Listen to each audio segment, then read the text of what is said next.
जाकर देवराज इंद्र को सावधान करना होगा। चलो नारद। नारायण नारायण नारायण नारायण नारायण श्रीमन नारायण नारायण नारायण। मन तो वाणी को प्रेरित कर रहा है कि कहूं कल्याण भव, किंतु आत्मा का संकेत है कि मिथ्या आचरण करके सत्य को प्रकट करना पाप है। क्या कुछ अनिष्ट की आशंका है देव ऋषि? भोग के पश्चात रोग के होने की आशंका ही नहीं रह जाती। रोग का होना यह निश्चित सत्य है और ये सत्य आप भी जानते हैं देवगुरु। आपका संकेत हमारे। संकोच न करे देवराज। मेरा अभिप्राय आपकी ऐश्वर्यपूर्ण और सौभाग्यपूर्ण जीवन शैली से ही है।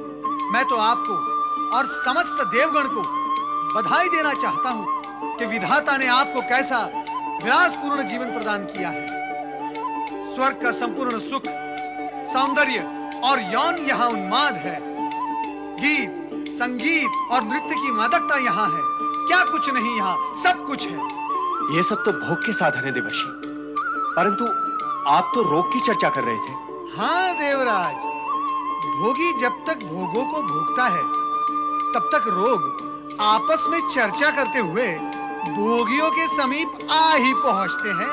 नारायण नारायण। देवर्षि, आपकी वाणी में व्यंग का भार अनुभव हो रहा है। अभी तक आपको अनुभव ही हो रहा है, क्या नहीं हुआ? देवराज, आप यहाँ विलास में डूबे हुए हैं और वहाँ आपके स्वर्ग पर अधिकार करने का आयोजन हो रहा है। आप किसके विषय में कह रहे हैं देवर्षि? अब क्या बताऊं, और ना बताऊं तो क्यों ना बताऊं? सोचता हूं बता ही दूं, पर क्यों बताऊं? और बताऊं भी तो कैसे बताऊं? बताओ। सदा बताते हैं, वैसे बताएं। सदा जब बताता रहा हूं तो विषय के केंद्र में कोई न कोई असुर अवश्य होता था, पर इस बार क्या कोई मानव है?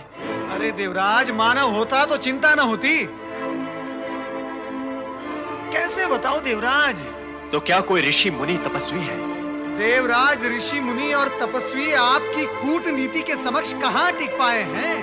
उन सबके पास तो आपने अप्सराएं भेजकर उनका तप खंडित कर डाला है। नारायण नारायण। दानव नहीं, मानव नहीं, ऋषि मुनि तपस्वी भी नहीं, तो फिर कौन है देवर्षि? कौन है वो जो इस स्वर्ग पर अधिकार करना चाहता है? देवताओं के होने का तो प्रश्न ही नहीं उठता। बताओ, क्यों नहीं?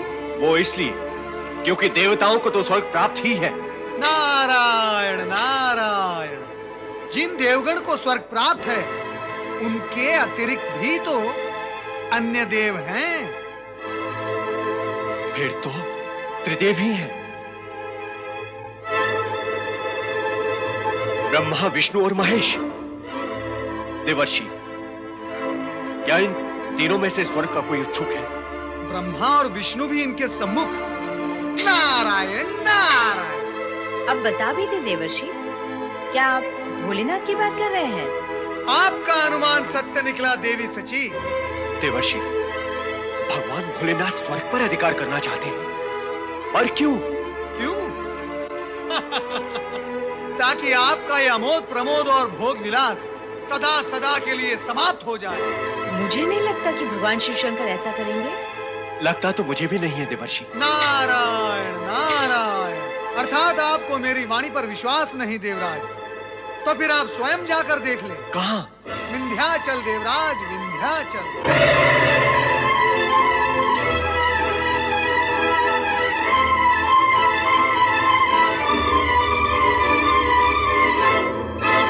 गुरुदेव, ये क्या अनिष्ट होने जा रहा है? देवराज, अवश्य आपसे भूल हो गई है। आपको शीघ्र ही भोलेनाथ के पास जाकर उनसे क्षमा याचना मांगनी चाहिए। ये तो अटल सत्य है कि देव